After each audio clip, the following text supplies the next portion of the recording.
ಮೈಸೂರು ಏರ್ಪೋರ್ಟ್ನಲ್ಲಿ power politics, CM DCM ಜೊತೆ ರಾಹುಲ್ ಪ್ರತ್ಯೇಕ ಮಾತುಕತೆ, ತಿಂಗಳಾಂತ್ಯಕ್ಕೆ ದೆಹಲಿಗೆ ಬುಲಾವ್ ಭರವಸೆ.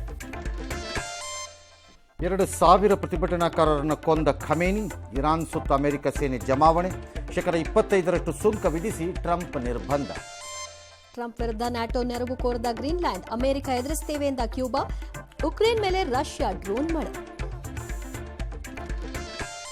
ಬೀದಿ ನಾಯಿಗಳು ಕಚ್ಚಿದ್ರೆ ಊಟ ಹಾಕೋರೇ ಹೊಣೆ, ಹುಡುಕೋರು ಯಾರು?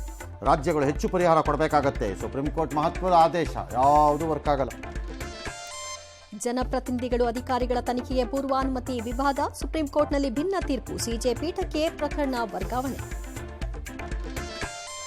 ನಾಳೆ ಶಬರಿಮಲೆಯಲ್ಲಿ ಮಕರ ಜ್ಯೋತಿ, ರಾಜ್ಯದ ವಾಹನಗಳಿಗೆ ಕೇರಳ ಪೊಲೀಸ್ ಅಡ್ಡಿ ಆರೋಪ, ಜನಾರ್ದನ ರೆಡ್ಡಿಗೆ ಮತ್ತೆ ಅಕ್ರಮ ಗಣಿ ಕಂಟಕ. ಲಕ್ಕುಂಡಿಯ ನಿಧಿ ಬಾಲಕನಿಗೆ ಸರ್ಕಾರ ಸನ್ಮಾನ, ಗ್ರಾಮದಲ್ಲಿ ಇನ್ನಷ್ಟು ಪುರಾತನ ವಸ್ತುಗಳು ಪತ್ತೆ, ಜಿರಾಮ್ಜಿಯಲ್ಲಿ ಗೋಡ್ಸೆ ರಾಮ ಎಂದ ಸಿಎಂ. 10 ನಿಮಿಷದಲ್ಲಿ ಫುಡ್ ಡೆಲಿವರಿಗೆ ಕೇಂದ್ರದ ಬ್ರೇಕ್, ಜನವರಿ 22ಕ್ಕೆ ಸಿಎಂ ಮೂಡಾ ಬಿ ರಿಪೋರ್ಟ್ ಆದೇಶ, ಯಶ್ ಟಾಕ್ಸಿಕ್ ಟೀಸರ್ ವಿರುದ್ಧ ಆಕ್ರೋಶ.